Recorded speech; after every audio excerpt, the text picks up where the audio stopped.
Continuando a nossa jornada aqui no mundo da semiótica e de como os signos são construídos, vamos falar agora da segunda característica, que é a seguinte.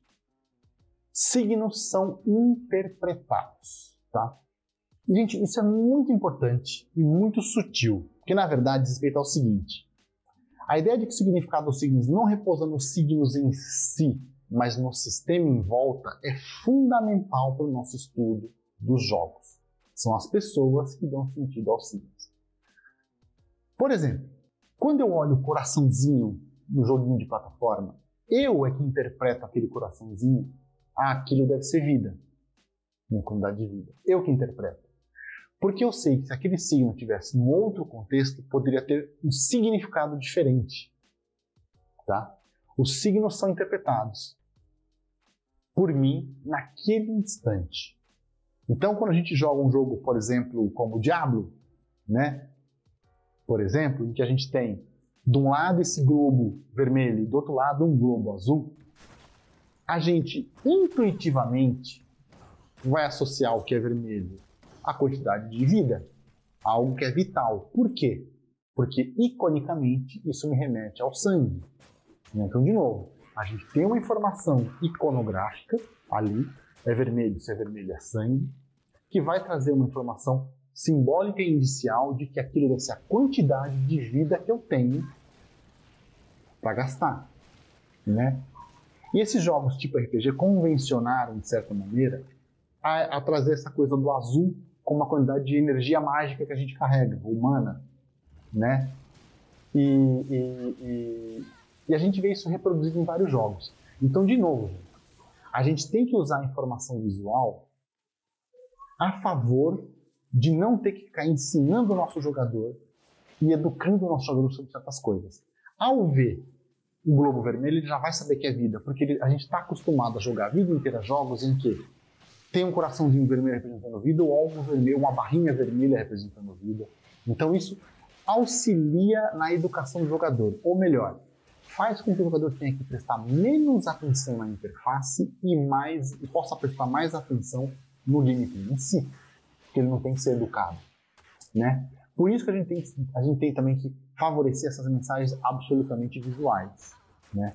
É muito mais legal colocar um globinho vermelho que vai descendo de nível para representar a vida do que eu colocar um placarzinho falando 87%. Porque ao ler 87%, eu tenho que pensar, 87%, então quer dizer 100% é o máximo, 87%, eu gastei um pouco. É muita informação para codificar. Vocês entenderam? A mensagem visual ela é muito mais direta e muito mais rápida de ser interpretada. A não ser que o número de 87 seja muito importante, vamos manter no visual, no imagético, que é mais fácil de carregar de significado. O Super Mario também, a gente, por exemplo, né, quando a gente fala que os signos são interpretados, né, e que eles são interpretados no momento que eu os uso, né, é no Mario que o cogumelo vai significar um power-up. Né? É no Mario isso. Eu interpreto, assim que eu estou no Mario, qualquer jogo do Mario que eu vejo um cogumelo saindo do jogo quebrado, eu vou interpretar aquilo como um power-up. Então assim, em qualquer outro jogo, ou na natureza, por exemplo, eu posso entender que cogumelo pode ser até perigoso. Tem cogumelos que são fatais, são venenosos fatais. Mas no Mario, eu vou sempre interpretar que o cogumelo é algo legal para mim. Muito bem. Terceira característica. O significado acontece quando um signo é interpretado. Então o que acontece? Acabei de falar. Eu interpreto naquele momento que o cogumelo... naquele momento que eu vejo o cogumelo no Super Mario, dentro do Super Mario, naquele contexto do Super Mario, é que eu vou entender que o cogumelo é uma coisa legal.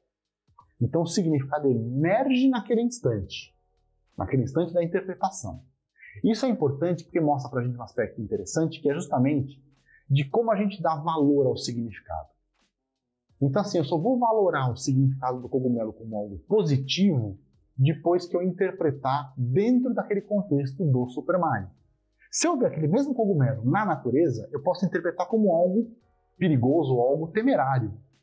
Porque naquele contexto é isso que significa um cogumelo, algo temerário. Mas no contexto do Mario Bros eu valoro, porque os valores são sempre referenciais ao contexto em que ele está inserido. Né?